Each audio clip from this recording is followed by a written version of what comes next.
이 양복 윗도리를 벗고요, 와이셔츠로 이렇게 예배를 드립니다. 아마 제가 작년에도 그렇고요, 여름 되면 이렇게 했는데, 혹시 우리 교회 새로 오신 분들 중에는 또 이런 부분이 조금 눈에 이렇게 불편하신 분들도 있을 수 있습니다. 그렇더라도 넓은 마음으로 양해하시고 그냥 받아주시면 감사하겠습니다. 여러분, 우리가 지난 토요일부터 해서 드디어 우리 주일학교 여름 성경학교가 시작되었습니다. 제가 제 지나온 일생을 돌아보면서 여러 가지 일들이 많이 있지만 내가 가장 기쁜 일, 또 가장 극적인 일이 무엇인가 생각해 봤을 때 아무리 생각해도 예수님을 인격적으로 만난 그 체험이더라고요. 그것보다 내 삶을 더 진짜 변화시킨 것은 없고, 또 그것보다 내 삶을 더 기쁘게 한 것도 없더라고요. 여러분, 저는 이번 여름 성경학교를 통해서 다른 건 몰라도 우리 아이들이 진짜 예수 그리스도를 인격적으로 만나는 그런 체험을 했으면 좋겠다는 간절한 바람이 있습니다. 이를 위해서 우리 선생님들 많이 헌신하고 수고하고 있습니다. 여러분, 그들을 위해서 기도해 주시고, 또 우리 어린 영혼들이 진짜 젊은 나이에 예수 그리스도를 인격적으로 만나 그들의 삶의 가치관과 방향이 바뀌어지므로 이들의 생일을 통해서 하나님 나라가 이 땅에 이루어질 수 있기로 해서 여러분 기도 많이 해주시기를 부탁드립니다. 그리고 우리 수고하는 선생님들 볼 때 말로라도 격려해 주시고 수고 많이 한다고 이렇게 칭찬해 주시기를 부탁을 드립니다. 오늘은 사오정 시리즈를 하나 먼저 소개하고 싶습니다.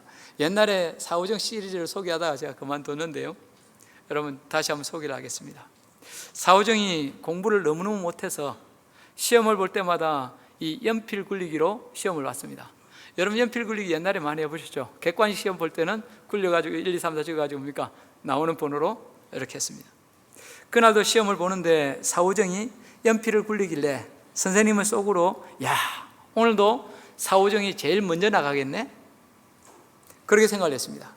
그런데 다른 사람은 다 시험을 끝내고 나가는데 이 사오정이만 남아서 열심히 연필을 굴리고 있었습니다. 선생님이 의아해서 물었습니다. 예, 사오정아, 지금 뭐하니? 그러자 사오정이 이렇게 대답했다고 합니다. 틀렸나? 맞았나 보려고 검산하고 있는데요. 여러분, 성경을 읽을 때마다 늘 느끼는 것이 있습니다. 성경이 요구하는 삶의 기준이 우리가 따라가기에는 너무 어렵다는 것입니다. 그래서 내 힘으로는 도저히 그 기준에 맞추어 살 수가 없습니다. 말씀대로 살려고 하면 할수록 더 깊이 좌절하고 실망의 수렁 속으로 빠져 들어갈 때가 많습니다. 그런데 오늘 본문 20절에서 예수님이 직접 뭐라고 하십니까? 같이 읽어보겠습니다. 내가 너희에게 이르노니 너희 의가 서기관과 바리새인보다 더 낫지 못하면 결코 천국에 들어가지 못하리라. 내가 너희에게 이르노니 너희 의가 서기관과 바리새인보다 더 낫지 못하면 결코 천국에 들어가지 못하리라. 참으로 무섭고 엄청난 말씀이 아닐 수 없습니다. 예수 믿고 난 후 우리 그리스도인의 삶은 한마디로 의의 생활이라 할 수 있습니다. 여러분 한번 생각해 보십시오. 우리가 예수 믿는 증거가 무엇입니까? 아니, 하나님의 자녀된 증거가 무엇입니까? 그 답은 바로 내 삶 속에 나타나는 의입니다. 그러므로 이 의에 기초하지 않은 모든 행동은 의미가 없습니다. 교회 생활을 할지라도 내 속에 하나님의 의가 나타나지 않는다면 나는 아직도 바른 신앙인이라고 할 수 없습니다. 그렇다면 우리는 어느 정도까지 어려워야 하나님 나라에 들어갈 수 있습니까? 이 점에 대해서 예수님은 너희 의가 서기관과 바리새인보다 더 낫지 않으면 천국에 들어갈 수 없다라고 선포하십니다. 여기서 더 낫다는 원어적으로 물이 뚝 위로 넘쳐서 흐르는 것, 그런 뜻입니다.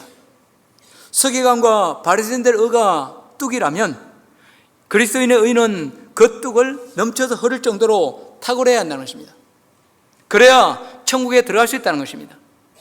서기관과 바리새인 하면 우리는 굉장히 나쁜 사람들인 줄 알지만 사실은 그렇지 않습니다. 당시 서기관과 바리새인들은 행위나 도덕적으로 볼 때 대단히 존경받을 만한 그런 사람들이었습니다. 오늘날 교회를 다니는 대부분의 신자들보다 윤리적으로 훨씬 더 흠이 없고 깨끗한 삶을 살았습니다. 우리가 이미 알고 있는 대로 서기관은 성경을 필사하는 사람, 뺏겨 쓰는 사람들이었습니다. 그 당시는 인쇄술이 없었기 때문에 성경 말씀을 양피지에 한 장 한 장 손으로 뺏겨 써야 했습니다. 이 필사를 맡은 사람이 바로 서기관들입니다. 그러니 여러분, 그들이 성경을 얼마나 잘 알았겠습니까?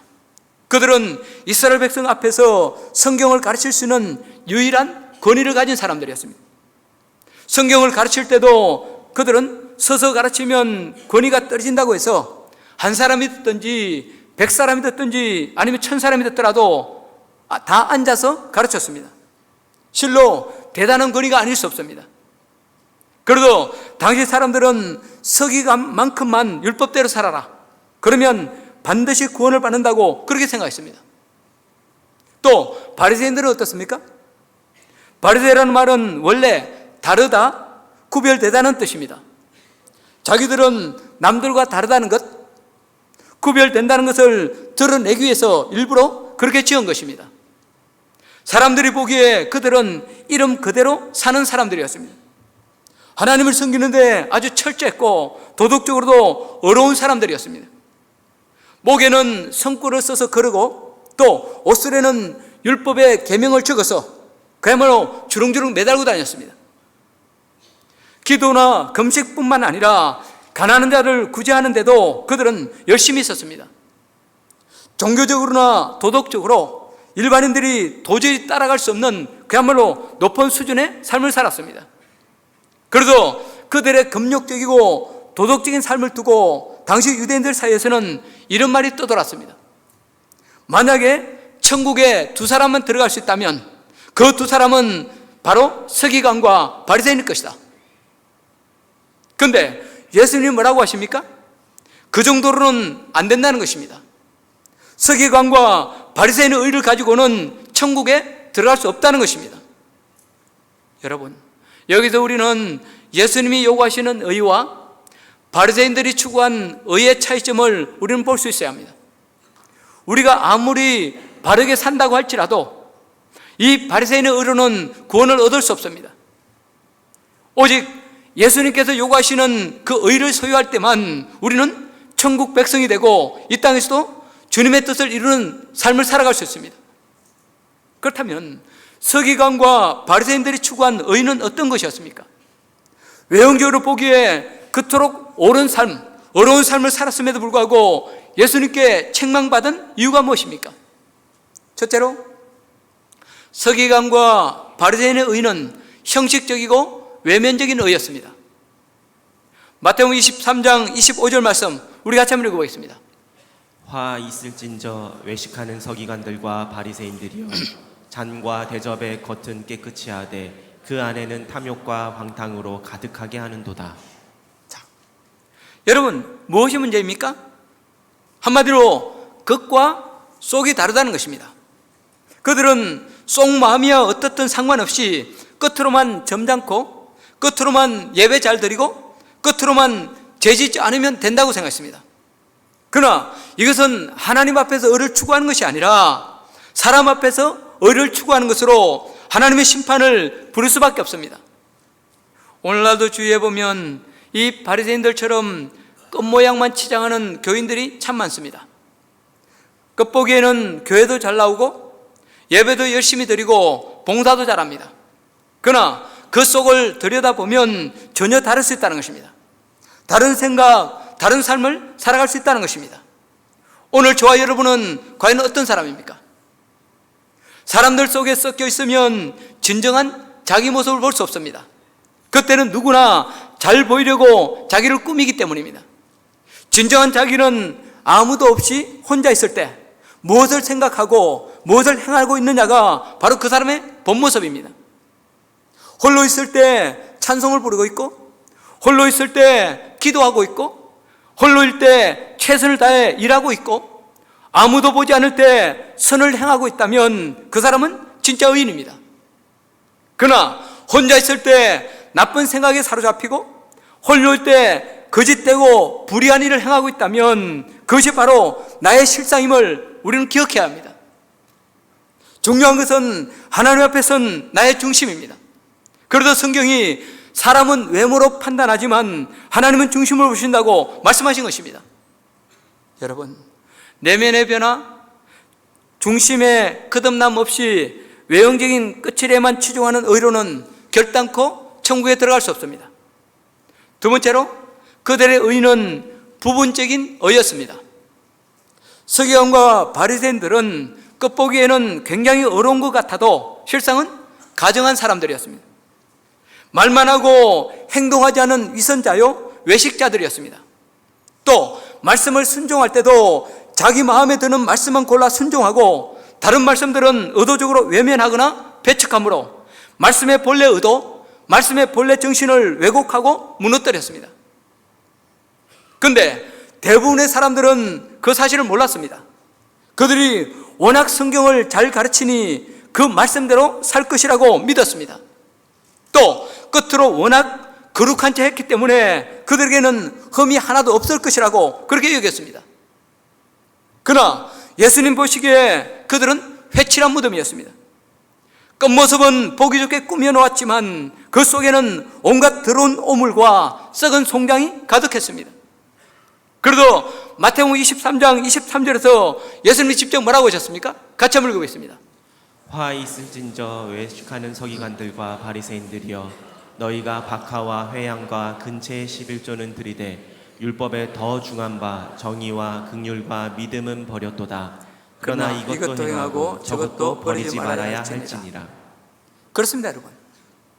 당시 바리새인들은 율법의 전체적인 정신과 가르침을 따르기보다는 손발을 씻는 정결규례라든지 아니면 안식일 준수 등 그야말로 몇 가지 지엽적인 문제에 얽매여서 말씀의 본래 의도와 목적을 놓치고 말았습니다. 그들은 남이 보는 앞에서는 오랜 시간 동안 손을 들고 거룩하게 기도하는 신용을 했습니다. 그러나 남이 안 보는 곳에서는 고아와 과부처럼 힘없는 사람들을 깔아뭉개고 죄단을 착취했습니다. 불의를 일삼았습니다. 한마디로 정의를 버렸습니다. 그들은 하나님을 섬기고 안식일을 지킨다고 법석을 떨면서도 막상 병들어 죽어가는 사람들을 보고는 손 하나 까딱하지 않았습니다. 오히려 예수님께서 병자를 불쌍히 여겨 그들을 치료해 주시자 그들은 안식일을 범했다고 예수님을 비난하고 정죄했습니다. 한마디로 불쌍히 여기는 자비심과 긍휼을 버렸습니다. 또 그들은 하나님을 의지하는 나약한 존재임에도 불구하고 하나님 없이는 살 수 없는 그야말로 연약한 존재임에도 불구하고 하나님보다 자기 의를 자랑하고 자신을 더 의지했습니다. 한마디로 율법에 더 중한 바 믿음을 버렸습니다. 그래도 결국 하나님의 뜻을 따라 이 땅에 오신 예수 그리스도를 배척하고 스스로 멸망을 향해 나갈 수밖에 없었습니다. 여러분, 그들의 문제가 무엇입니까? 결국 지역적인 문제에 집착하다가 전체를 보지 못한 것이요, 사소한 문제에 매달려 더 중요한 본질을 놓쳐버리고 말았다는 것입니다. 기독교 역사를 훑어보면 별로 중요하지 않은 문제, 지역적인 문제를 가지고 그것이 전부인 양 흥분하며 크게 떠들었던 적이 종종 있었습니다. 그리고 이처럼 가치관이 전도된 시대는 항상 타락하고 개혁을 요구하던 시대였습니다. 역사학자들에 의하면 제정 러시아가 멸망하고 공산화된 것은 교회 타락의 그 원인이 있었다고 합니다. 당시 러시아 민중들은 지배자의 불의와 착취로 인해서 기아와 질병으로 고통당하고 있었습니다. 그런데도 당시 교회는 왕권과 결탁하여 백성들의 고통은 외면한 채 그야말로 예배당 벽을 금으로 치장하기에 바빴습니다. 심지어 제정 러시아가 망해서 공산화되는 그 순간에도 교회 성직자들은 바늘 끝에 천사가 몇 명이나 앉을 수 있는가? 세례를 줄 때 손가락을 몇 개나 펴야 되는가? 등등 그야말로 하자할 것 없는 문제, 전혀 문제거리 안 되는 그런 문제를 놓고 서로 심각하게 토론하고 편을 갈라 싸우기까지 했습니다. 그러니 여러분, 어찌 나라가 망하지 않을 수 있겠습니까? 오늘날도 보면 많은 교회들이 진짜 중요한 문제는 제쳐둔 채, 본질적인 문제는 제쳐둔 채 시시한 문제에 매달려 시간과 정력을 낭비하고 있습니다. 예를 들면 건물의 문제, 제도의 문제, 교파 문제, 예배 의식의 문제 등 이런 것이 바로 그런 것입니다.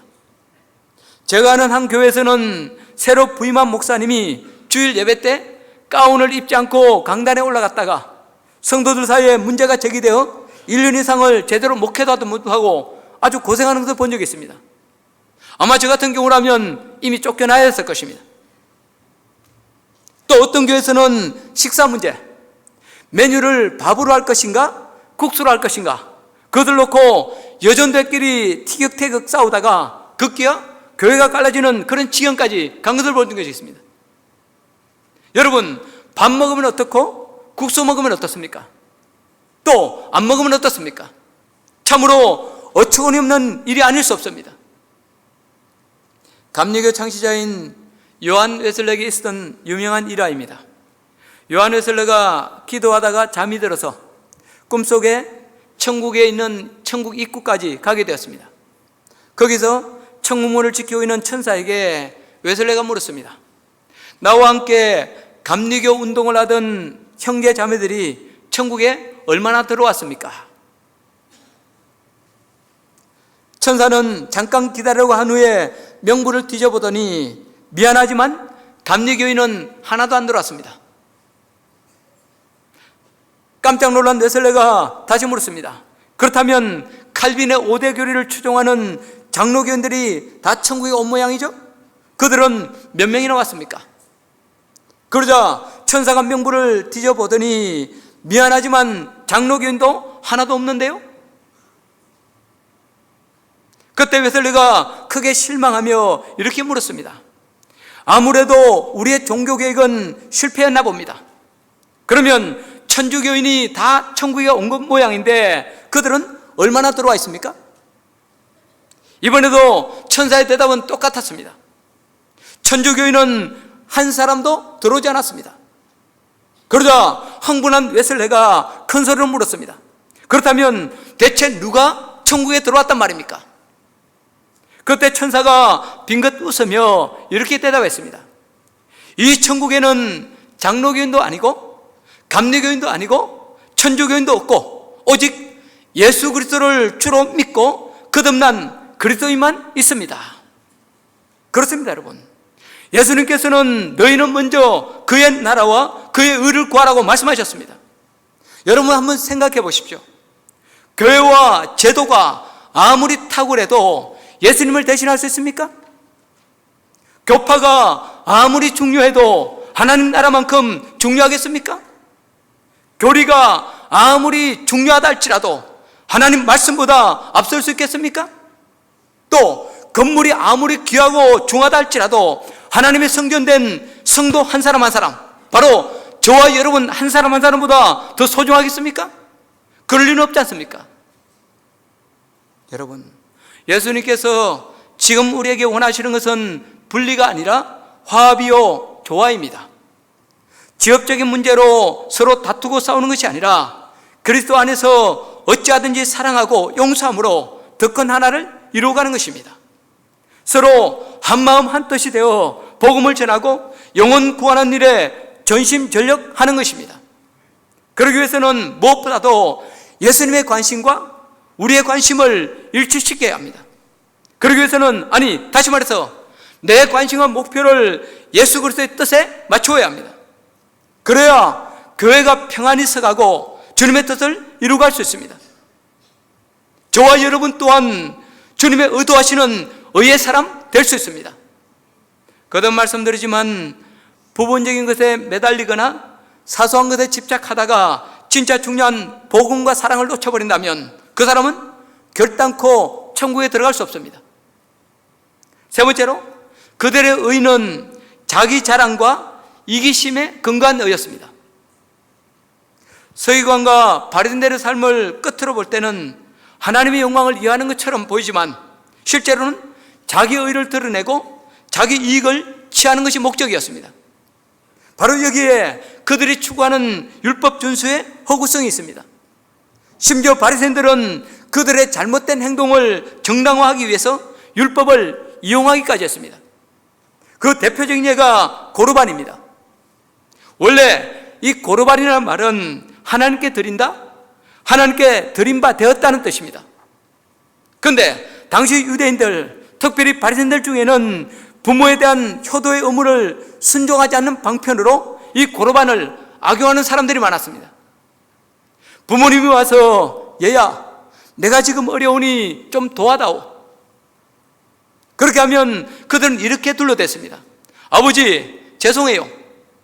부모님께 드리려고 준비했던 것을 하나님께 다 헌금해 버렸어요. 그래서 드릴 것이 없네요. 그러면 아버지는 아무 말도 못하고 빈손으로 돌아가야 했습니다. 특별히 바리새인들은 율법을 철저히 지키기 위해서 순종해야 될 조문 248개, 해서는 안 될 금지 조항 365개, 도합 613개의 규정을 자의적으로 만들어 놓고 그대로 지켜야 된다고 강요했습니다. 이 조문을 지키지 않으면 죄인으로 그렇게 취급하고 범죄자 취급을 했습니다. 그러나 더 중요한 사랑의 계명은 의도적으로 무시를 해버렸습니다. 일례로 예수님께서 안식일에 병자를 고치거나 위기에 처한 사람들을 건져주실 때 그들은 병 나은 것, 그 사람의 근본 문제가 해결된 것에 대해서는 아예 관심이 없었습니다. 대신 안식일을 범한 것에만 초점을 맞춰서 예수님을 정죄하고 비난했습니다. 여러분, 오늘날 우리 주위에서도 이런 사람들을 볼 수 있습니다. 하나님의 일에는 열심을 내면서도 사람들의 고통이나 아픔에 대해서는 아예 무관심하거나 매정합니다. 교회에 헌금은 내면서 직원들 월급은 제대로 주지 않아 원성이 자자합니다. 그래서 하나님의 이름이 욕을 먹고 전도의 문까지 막혀버리고 맙니다. 그러나 예수님은 어떻습니까?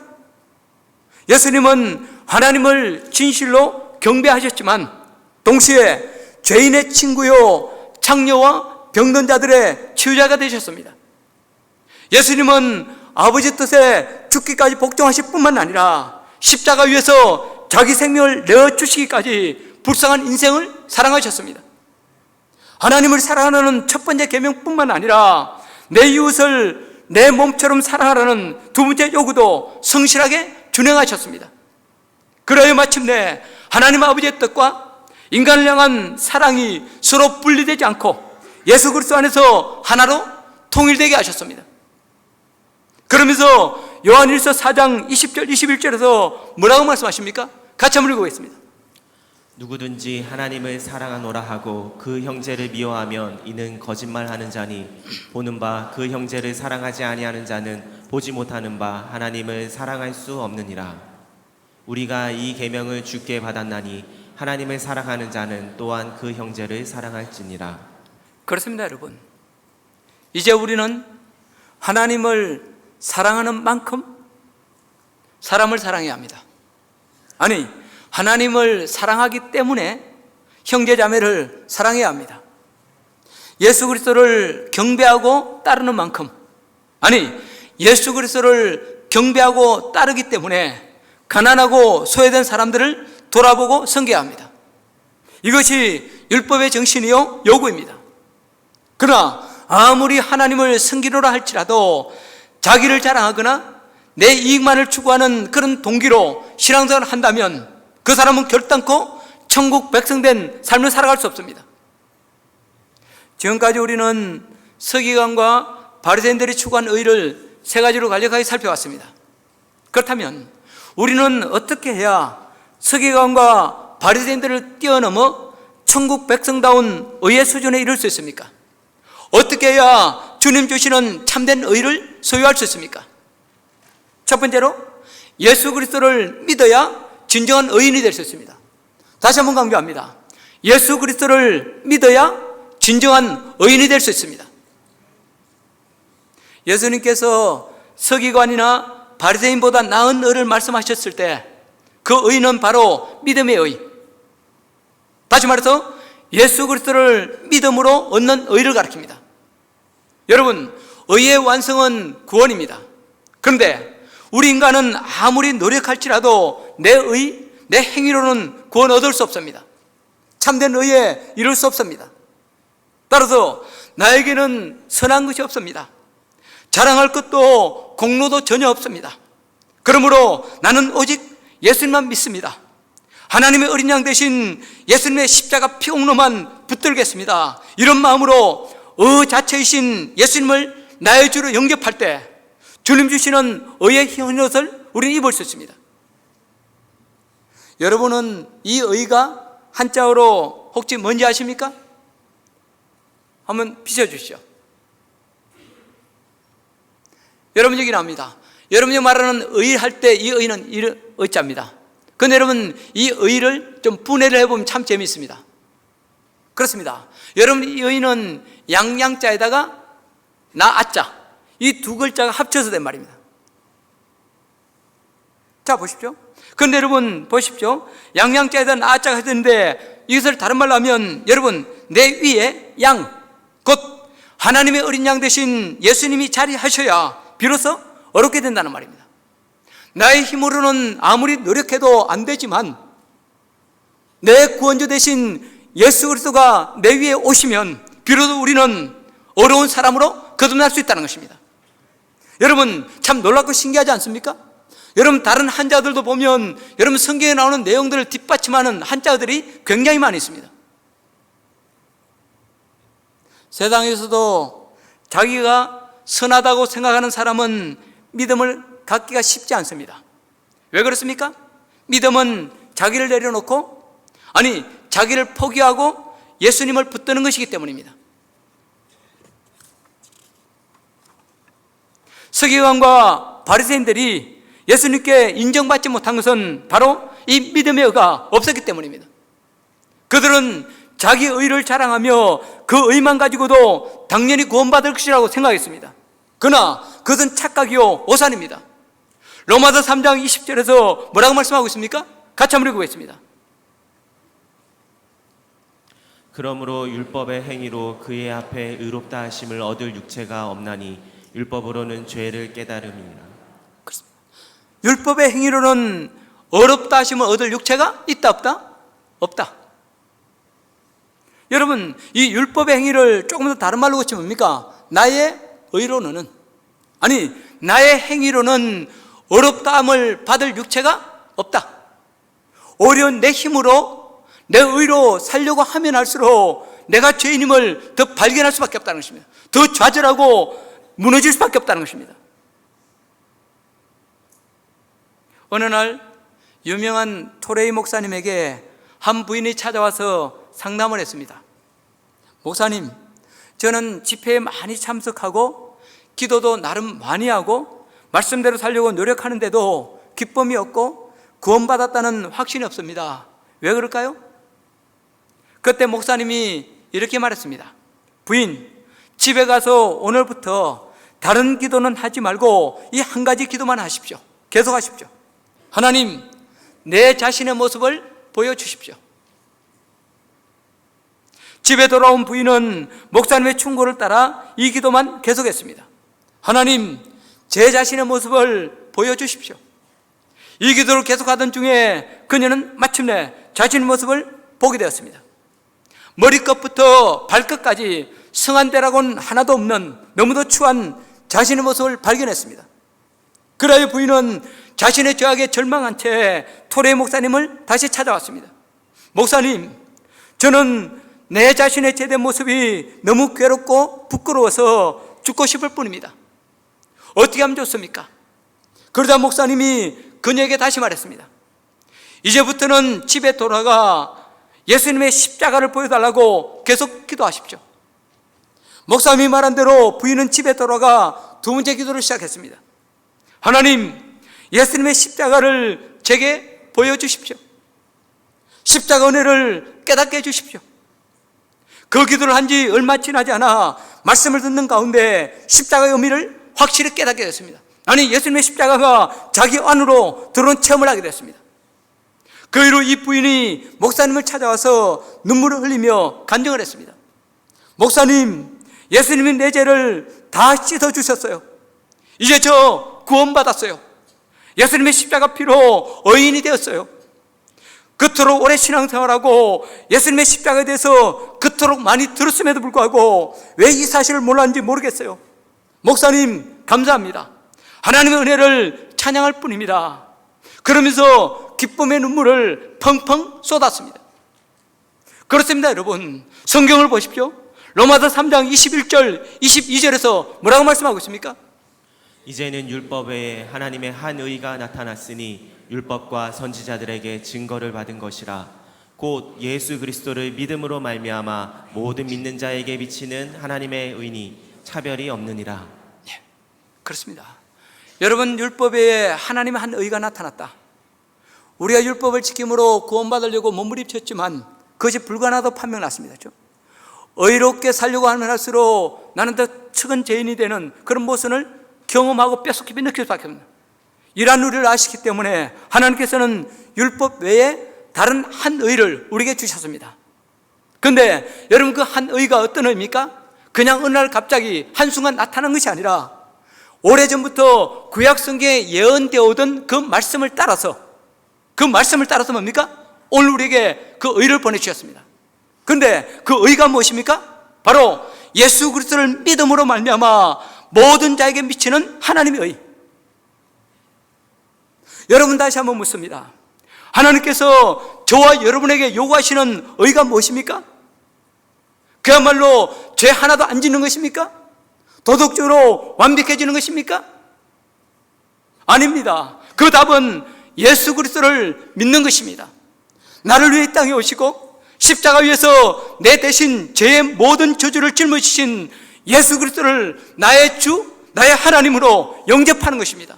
그 외에 다른 길 없습니다. 여러분, 세상 살아가면서 우리의 큰 아픔이 무엇입니까?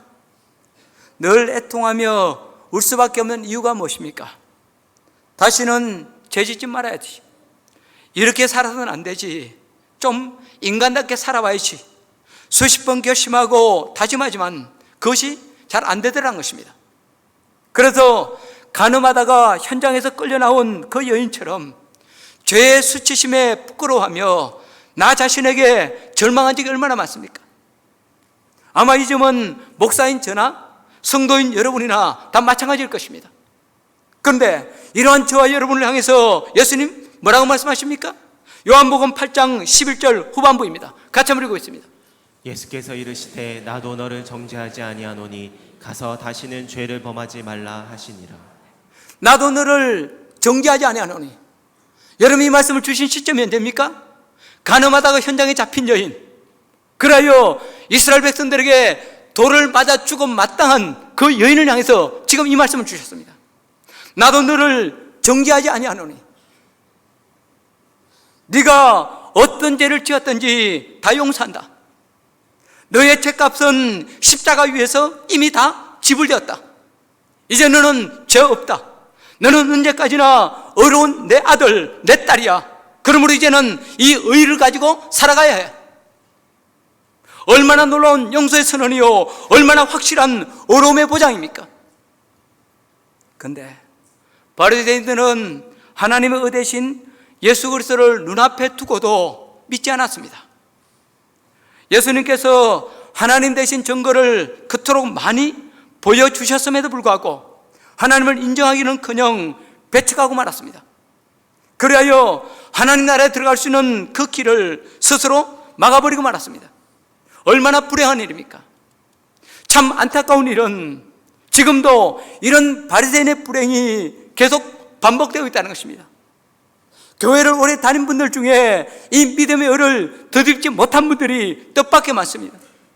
여전히 자신의 알량한 의를 자랑하며 그래도 난 다른 사람보다 양심적으로 살고 있으니 괜찮아, 이 정도면 됐지 뭘 더 하며 스스로를 속이는 그런 사람들이 의외로 많이 있습니다. 그러나 여러분, 이러한 바리새인의 의로는 구원 얻을 수 없습니다. 시간이 가면 갈수록 하나님 나라와 더 멀어질 뿐입니다. 여러분, 그러다가 예수님 만나지 못하고 인생 하직하면 진짜 어쩌려고 그러십니까? 저와 여러분 중에 예수님의 의를 덧입지 않고 내 미래를 장담할 수 있는 사람이 있습니까? 이제라도 그 알량한 자존심, 아니 그 알량한 나를 내려놓고 예수님을 믿음으로 붙드시기 바랍니다. 예수님을 나의 주, 나의 하나님으로 고백하고 하나님 주시는 의의 옷을 덧입으시기 바랍니다. 범죄할 때마다 주 앞에 정직하게 나와서 자백함으로 십자가 보혈로 깨끗하게 씻김받고 새 출발하시기 바랍니다. 그럴 때 우리는 진정한 의인이 될 수 있습니다. 하나님이 인정하시는 의인으로 천국의 영광에 참여할 뿐만 아니라 세상에서도 승리하며 그리스도의 의를 드러낼 수 있습니다. 이 예수 믿는 의위에 다 굳게 설 수 있기를 주의 이름으로 축복합니다. 두 번째로 성령님의 능력과 인도하심을 의지해야 합니다. 하나님의 자녀로 어려운 삶을 사는 것은 단순히 내 결심만으로는 될 수 없습니다. 주님 닮아가는 것도 내 힘만으로는 불가능합니다.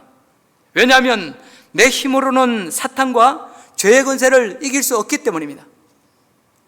내 스스로는 내 안에서 끊임없이 일어나는 죄의 욕구를 누를 수 없기 때문입니다. 그러나 나의 결심, 나의 결단과 함께 성령님의 능력이 임하시면 율법의 요구를 얼마든지 이룰 수 있습니다. 우리 가운데 많은 분들이 경험했겠지만 성령님이 내 안에 오셔서 역사하시면 변화가 일어나고 말씀을 지킬 수 있는 능력을 갖게 됩니다. 성령님은 무엇보다도 우리의 가치관과 우리의 생각의 틀을 바꿔 놓으십니다. 성령님 오시기 전에, 성령님 모시기 전에 이 세계의 중심은 나였습니다. 내가 왕입니다. 그래서 모든 초점이 오직 나에게 맞춰져 있었습니다. 어떻게 하면 오늘 하루도 내 원하는 대로 할 수 있을까? 어떻게 하면 내가 조금이라도 잘 될 수 있을까? 어떻게 하면 내 욕망을 위해서 저 사람을 이용할 수 있을까? 한마디로 내 만족, 내 이익, 나만을 위한 추구가 삶의 목적이었습니다. 그런데 성령님을 받고 나면 나도 모르게 어떻게 하면 하나님을 기쁘시게 할 수 있을까? 내가 주님을 위해서 할 수 있는 일이 무엇일까? 내가 어떤 선택을 해야 될 때도 어느 길로 걸어가는 것이 하나님 더 기뻐하실까? 이렇게 생각이 바뀝니다. 또 어려운 형제 자매들이 내 눈에 들어오고 어찌하든지 그들을 돕고 싶은 마음이 일어나기 시작합니다. 그리고 실제로 그런 삶을 살도록 도전하시고 감당할 능력까지 주십니다. 제법 전 목회자 세미나에서 한 장로님의 간증을 들은 적이 있습니다.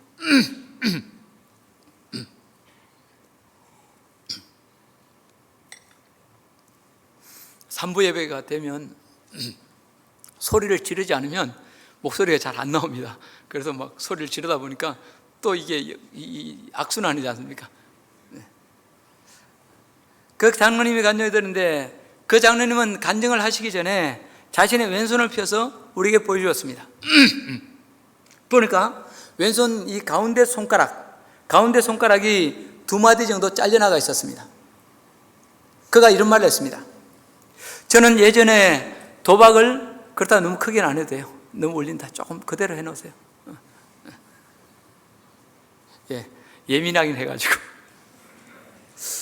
저는 예전에 도박을 밥 먹는 것보다 더 좋아했습니다. 도박을 끊기 위해 별별 노력을 다해봤지만 허사였습니다. 교회를 다니면서도 계속 도박을 했습니다. 그날도 밤새도록 도박하다가 있는 돈 다 잃어버리고 새벽녘에 집으로 돌아오는데 아내가 울고 있었습니다. 그 순간 제 모습이 너무 비참하게 느껴지면서 더 이상 이렇게 살아서는 안 되겠다는 생각이 제 가슴을 강하게 때렸습니다. 그래서 아내 앞에서 다시는 도박하지 않겠다고 다짐하고 부엌칼로 제 손가락을 잘랐습니다.